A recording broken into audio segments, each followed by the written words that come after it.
Pues mira, la verdad es que el proyecto de la cocina de Castamar nace también de mi afición un poco por la escritura. O sea, yo en realidad no he dejado nunca de escribir. O sea, siempre he estado escribiendo. Lo que pasa que, bueno, pues cuando tienes 17, 18 años, hacer en un momento determinado una novela como esta es complicado porque no tienes ni el bagaje cultural, ni la experiencia, ni has tenido, digamos, una formación adecuada, ¿no? Yo me licencié en filosofía, pero claro, hasta que terminas sabiendo investigar, pues también eso requiere ciertos tiempos.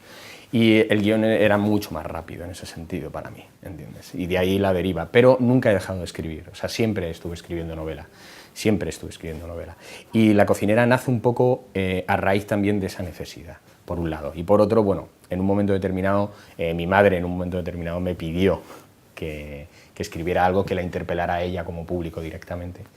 Y bueno, pues de ahí y de tener la idea de una cocinera agorafóbica cuyo único mundo fuera las cuatro paredes de la cocina y que a su vez ese micromundo estuviera lleno de aromas, sabores, texturas que terminaran afectando a toda la mansión. Era un poco el epicentro de donde salió. Respecto de la época, te diría que para mí la época es cierto que me tiró un poco el hecho de lo que me has preguntado, de que es una época poco conocida de cara al público, sí, en el sentido de que sí hay mucho para documentarse, pero es poco conocida. Eso era uno de los alicientes, pero yo creo que había otras cosas que me interesaban más, yo creo. Uno, por un lado, me interesaba el hecho de la posguerra, es decir, que los personajes ya tuvieran sus marcas en el alma, sus heridas. El hecho de haber pasado por una guerra hacía que esos personajes no fueran planos, ya tenían un bagaje detrás, ¿no? Y por otro lado me interesaba mucho la sociedad piramidal del siglo XVIII. Esa sociedad completamente impermeable a los cambios sociales me interesaba muchísimo porque me facilitaba mucho el hecho de que tanto Clara, que es la cocinera, y el duque estuvieran separados por un abismo social, y que fuera al final la gastronomía quien los conectara, ese lenguaje casi invisible entre ellos. Lo que hago primero es documentarme sobre, pues, digamos, el entorno social, económico, cómo funcionaba el poder en aquellos años, cómo estaba, digamos, estructurada toda la sociedad. Digamos que me hago como una idea general, una panorámica de todo. Y una vez que ya tengo esa panorámica, me centro en aquellas cosas específicas que la novela necesita. Porque una de las cosas que no quería era que la documentación, ¿sabes?, terminara siendo la novela.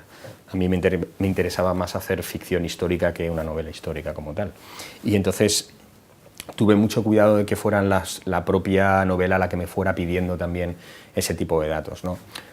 Hubo una parte de la documentación también que tuve que centrarme mucho en la gastronomía, tanto de la época como en épocas pasadas, ¿no? Y de ese casi combate que vino desde Francia con Versalles, o sea, con Felipe V, de las diferencias entre la gastronomía francesa y la española, ¿no? Y digamos, bucear un poco en todos los recetarios de la época. Bueno, a mí me gustaba, respecto de la protagonista femenina, me interesaba que fuera el vehículo para, a su vez, poder contar un fresco del 18 en tanto que otras mujeres que se dan en la novela. Y me interesaba principalmente bucear en la situación que tenían entonces, también por compararlo en qué habíamos ganado, qué no habíamos ganado respecto de aquella época, ¿no? Estamos hablando de hace más de 3 siglos, o casi 3 siglos, de hecho.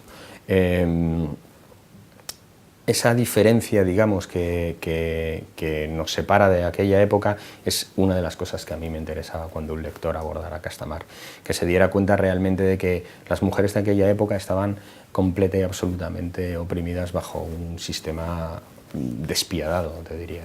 O sea, no eran dueñas ni de su cuerpo, ni eran dueñas de sus ideas, no eran dueñas de su vida, estaban predestinadas, dependiendo en qué estado, me refiero que clase social nacieran, estaban destinadas de una u otra forma, pero estaban predestinadas. Y a mí me interesaba reflejar esto, ¿no? Reflejar cómo se vivía. Por supuesto, la idea de los hombres también, pero quería ese fresco del siglo XVIII. Y yo creo que las mujeres, igual que abordo otros temas como el de la homosexualidad o como en un momento determinado el del racismo, ¿no? Cómo terminan dándonos a entender que era una época también muy brutal a la vez.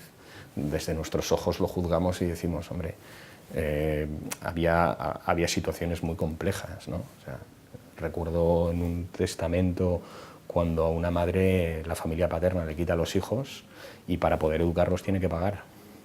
O sea, por poner un ejemplo. Entonces me gustaba, ¿no? Todas esas mujeres que salen en el libro al final no dejan de buscar estrategias específicas para sobrevivir. Siempre están casi al borde de la quebrada, siempre al borde del abismo. Y cada una de ellas busca su forma para sobrevivir. Clara, en el caso de Clara, es la cocina, pero en otros casos, como el de Doña Sol, pues puede ser matar a su marido. O sea, hay diferentes estrategias, no tienen que ser buenas todas.